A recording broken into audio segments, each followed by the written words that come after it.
जीवन का सबसे कीमती धन क्या होता है? एक शिष्य ने अपने गुरु से सवाल किया। गुरु ने इसका उत्तर देते हुए जवाब दिया कि चाहे मेरे पास पैसे ना हो, चाहे रहने के लिए छत भी ना हो, चाहे कोई सुख सुविधाएं ना हो, लेकिन अगर मेरा शरीर स्वस्थ है तो मैं दुनिया का सबसे धनवान आदमी हूँ। शिष्य ने पूछा कि गुरुदेव, आपकी उम्र 100 साल को पार कर चुकी है और फिर भी आप इतने स्वस्थ हैं। आपकी बुद्धि बड़ी ही तीव्र है और आपका चेहरा भी सूर्य की तरह चमकता रहता है और वहीं पर आपके बदन से भी चंदन की सी खुशबू आती है। शिष्य ने कहना जारी रखा कि गुरुदेव, मेरे मन में बहुत बार आया है कि मैं आपसे इसका रहस्य जानूं, लेकिन संकोचवश मैं आपसे पूछ नहीं पाता हूँ। कृपया करके आज मुझे वो साधारण से नियम बताने की कृपा करें जिनसे मैं भी आपकी तरह स्वस्थ और निरोगी रह सकूं। नियम अगर आसान होंगे गुरुदेव, तो उसका अनुसरण मेरे माता पिता भी कर पाएंगे, क्योंकि वो बूढ़े हो चुके हैं और वो बहुत जटिल प्रक्रिया नहीं अपना पाएंगे। तो कृपया करके साधारण से तरीके बताना ताकि कोई भी ग्रस्त आदमी उन नियमों का पालन कर सके। गुरुदेव ने कहना आरंभ किया। सबसे पहले उन्होंने बताया कि सबसे पहले तुम्हें पाचन तंत्र की क्रिया को समझना होगा। जो भी आयुर्वेद का विद्वान होता है वो ये जानता है कि अगर आपका पाचन तंत्र लगातार भोजन पचाने में लगा हुआ है तो स्वाभाविक है कि ऊर्जा की एक खास मात्रा आपके भोजन को पचा रही है। इसी कारण ज्यादा भोजन करने के बावजूद आपका दिमाग और आपका शरीर अपने बेहतरीन स्तर पर काम नहीं कर पाता। तुमने देखा होगा कि भोजन करने के बाद जब पाचन प्रक्रिया शुरू होती है तो हर जानवर नीचे बैठ जाता है। वो बस बैठ जाते हैं क्योंकि दूसरी चीजों के लिए पर्याप्त ऊर्जा नहीं बचती है। चाहे वो मांसाहारी हो या शाकाहारी हो, हर जानवर खाने के बाद नीचे बैठ जाता है और ये इंसानों के लिए भी एक प्राकृतिक जरूरत है। खाने के बाद वो बैठ जाना चाहते हैं क्योंकि दूसरी चीजों के लिए पर्याप्त ऊर्जा नहीं होती। अगर आप अपनी पूरी क्षमता का इस्तेमाल करना चाहते हैं तो आप अपने शरीर को ऐसा बनाकर रखिए कि आप जो भी खाएं, कुछ भी खाएं, तो 1.5 से 2 घंटे के अंदर आपका पेट खाली हो जाना चाहिए।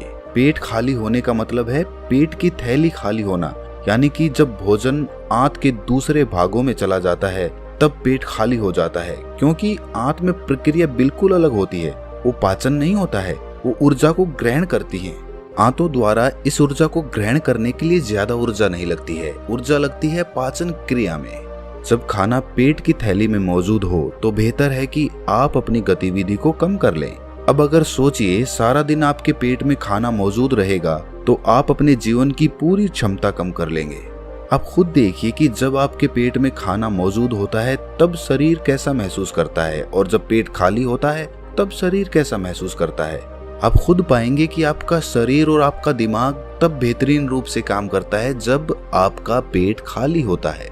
इसका एक पहलू और है। देखिए, हम सब जानते हैं कि हमारा शरीर हर समय नई कोशिकाएं बनाता रहता है और पुरानी कोशिकाएं खत्म करता रहता है, जिससे हमारे शरीर का शुद्धिकरण होता रहता है। लेकिन जब भोजन हमारे पेट में होता है, यानी कि हमारा पेट जब खाली नहीं होता, तो ये शुद्धिकरण 80% कम हो जाता है। वो सारी गंदगी जो शरीर से अपने आप बाहर निकलती थी, अब वो निकलनी बंद हो जाएगी, जो कुछ समय बाद आपके लिए तरह तरह की समस्याएं पैदा करेंगी। देखिए, योग में पेट का हमेशा साफ रहना बहुत ही महत्वपूर्ण होता है। किसी भी पारंपरिक प्रणाली में अगर आप देखेंगे तो आप पाएंगे कि जब भी आप किसी आयुर्वेदिक डॉक्टर या किसी वैद्य के पास जाते हैं तो सबसे पहले वो आपके पेट की सफाई करते हैं, क्योंकि वो जानते हैं कि आपकी ज्यादातर प्रॉब्लम्स पेट साफ ना होने की वजह से ही है। सिर्फ एक दिन के लिए अपने पेट को पूरी तरह से साफ करने के बाद महसूस करें कि आपको कैसा महसूस होता है। आप अपने अंदर बहुत हल्का और सुंदर महसूस करेंगे। हर दिन आपको इसी तरह महसूस होना चाहिए। आमतौर पर पारंपरिक रूप से घी को पहले निवाले के रूप में खाया जाता है।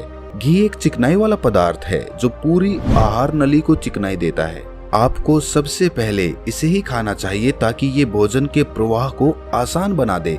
जब आप बहुत मसालेदार भोजन खाते हैं तो उसे खाने से पहले आपके भोजन मार्ग पर घी की परत चढ़ाना बहुत अच्छा होता है। घी का महत्व ये है कि ये आहार नली को साफ रखता है।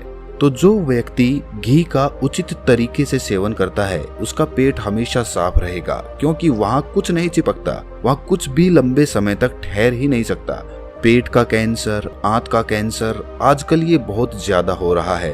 तो अगर आप एक निश्चित मात्रा में घी का सेवन करते हैं तो ये घटना बहुत कम हो जाती है, लेकिन उसके लिए घी सही गुणवत्ता का होना चाहिए। तरीके से गाय या भैंस के दूध से बनाया जाए। अगर घी को उचित तरीके से गाय या भैंस के दूध से बनाया जाए तो इसके कई महत्वपूर्ण फायदे होते हैं। शिष्य ने सवाल पूछा कि गुरुदेव, पाचन क्रिया तो मैं कुछ कुछ समझ गया हूँ, लेकिन आप ये बताएं कि आपकी तरह सूर्य जैसा तेज पाने के लिए, चमकता हुआ चेहरा प्राप्त करने के लिए क्या प्रक्रिया अपनानी चाहिए।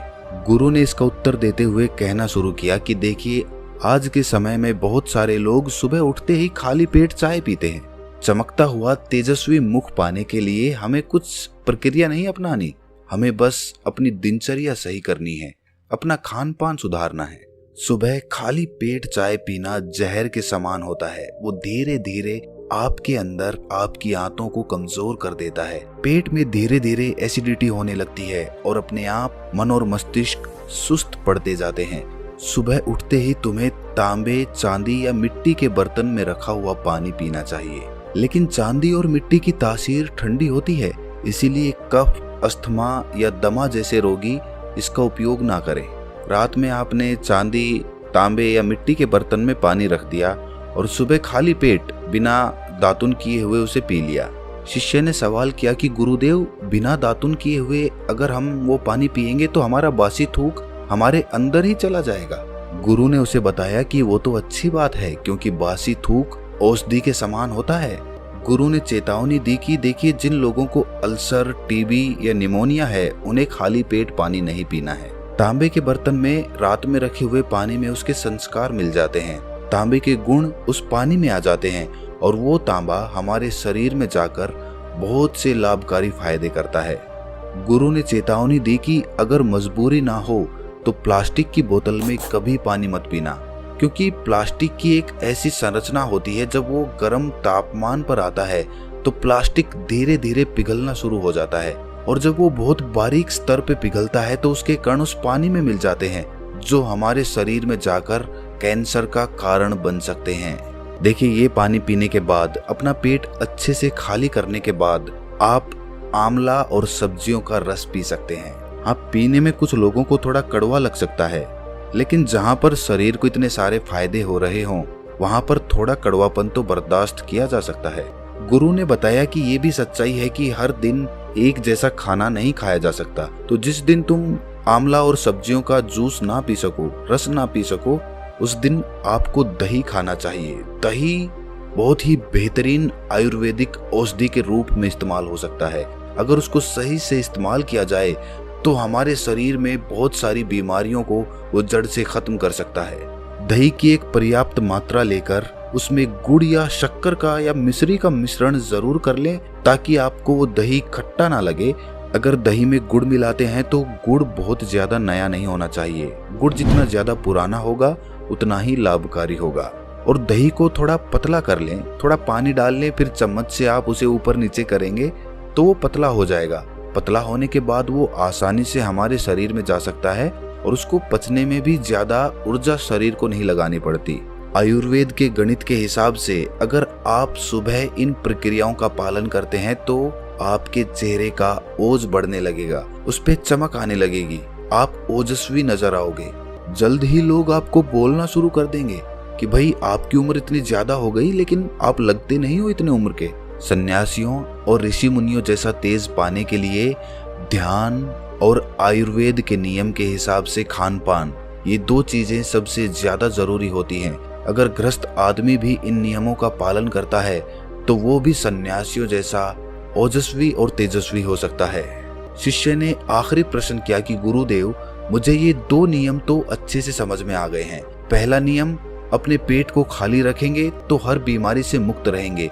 दूसरा नियम कि हम अपने चेहरे पर ओज और तेज कैसे प्रकट कर सकते हैं। बस एक आखिरी समस्या का समाधान और करवाना है। मैं आपसे पूछना चाहता हूँ कि जैसे जैसे आदमी की उम्र बढ़ती है तो उसके आंखों की और उसकी दिमाग की क्षमता कम होती जाती है, तो उस क्षमता को बरकरार बनाए रखने के लिए किन नियमों का पालन करें या फिर क्या खान पान अपने दैनिक जीवन में अपनाएं। गुरु ने खुद की तरफ इशारा करते हुए कहा कि जैसे जैसे उम्र बढ़ेगी वैसे वैसे बुद्धिमान होते जाओगे। बस मैं जो नियम बता रहा हूँ उनको ध्यान से सुन लो। सुन लोगे तो सारी समस्याएं हल हो जाएंगी। सबसे पहले सफेद कद्दू के औषधीय गुणों के बारे में जानो। आयुर्वेद के गणित के हिसाब से सफेद कद्दू का जूस कैंसर को मिटाता है और साथ ही दिमाग की तीक्ष्णता को बढ़ाता है। तीक्ष्णता यानी कि तेज, बारीक बुद्धि। लेकिन ये समझ लेना कि सफेद कद्दू का जूस ठंडा होता है, इसीलिए अस्थमा और जिनको सर्दी जल्दी पकड़ लेती हो ऐसे लोगों को सफेद कद्दू के जूस का सेवन नहीं करना है। दिमाग और आंखों को तेज करने के लिए जो अगला नुस्खा मैं बता रहा हूँ वो हर कोई कर सकता है, बल्कि हर किसी को करना चाहिए। 5 देसी बादाम की गिरी, जो छोटी वाली होती है क्योंकि वही देसी होती है। बड़ी वाली में इतने गुण नहीं होते हैं जितना छोटी वाली गिरी में होते हैं। 5 वैसी छोटी गिरी और 1 अखरोट रात को पानी में भिगो दो। सुबह उनके छिलके उतारो और उन्हें किसी पत्थर के खरल में, याद रखना पत्थर का खरल, किसी ऐसे वैसे बर्तन में नहीं, क्योंकि इससे उसकी गुणवत्ता खत्म हो जाती है। उस पत्थर में ये डालने के बाद उसे मथना शुरू करो। धीरे धीरे जब आप उसे पीसेंगे तो वो बारीक होने लगेगा और उसके बाद उसमें दूध डालना शुरू करो। ऊपर से दूध गाय का रहेगा, वो सबसे ज्यादा बेहतरीन रहेगा दिमाग के लिए। इस्तेमाल करने को भैंस का या बकरी का भी कर सकते हैं, लेकिन गाय का दूध सबसे ज्यादा महत्वपूर्ण हो जाता है जब दिमागी समस्याओं के बारे में बात आती है। तो अब उस बादाम और अखरोट को उस दूध के साथ पीसना शुरू करो। धीरे धीरे जितना आप पीसेंगे उतनी ही उसकी गुणवत्ता बढ़ती जाएगी। अब कुछ लोगों को लग रहा होगा कि दूध के साथ हम बादाम यूं ही खा ले तो, या फिर पत्थर के खरल में पीसने की बजाय उसे मिक्सी में पीस लें तो मैं बताता चलूं कि पत्थर के खरल में उसे पीसने के बाद उसकी गुणवत्ता 100 गुना ज्यादा बढ़ जाती है। अच्छे से गाय के दूध में पीसने के बाद जब आप इसका सेवन करेंगे तो आपकी आंखें और आपका दिमाग, इनके लिए ये बहुत ही लाभकारी रहेगा। जिन लोगों को भूलने की समस्याएं होती हैं, जो छोटी छोटी चीज रख के भूल जाते हैं, जो लोग दिमागी रूप से परेशान रहते हैं, तनाव बना रहता है, चीजों के बारे में ज्यादा सोचते रहते हैं, ऐसे लोगों के लिए ये एक ठंडाई का काम करेगा। उनके दिमाग में एक ठंडक पहुंचाएगा जिससे उनका दिमाग अपने बेहतरीन स्तर पर काम कर पाएगा। शिष्य ने ये नियम अच्छे से कंठस्थ कर लिए और उसके बाद घर जाने के लिए अपने गुरु से आज्ञा मांगी। शिष्य अपने गुरु से आशीर्वाद लेकर अपने घर की तरफ प्रस्थान कर गया। तो दोस्तों, कैसा लगा ये ज्ञान आपको कमेंट सेक्शन में जरूर बताना, और फिर भी आपको कोई सवाल हो तो वो कमेंट्स में जरूर पूछना, क्योंकि आपके सवाल ही हमें सोचने पर मजबूर करते हैं। तो मिलते हैं किसी अगली वीडियो में, तब तक के लिए अपना ख्याल रखें।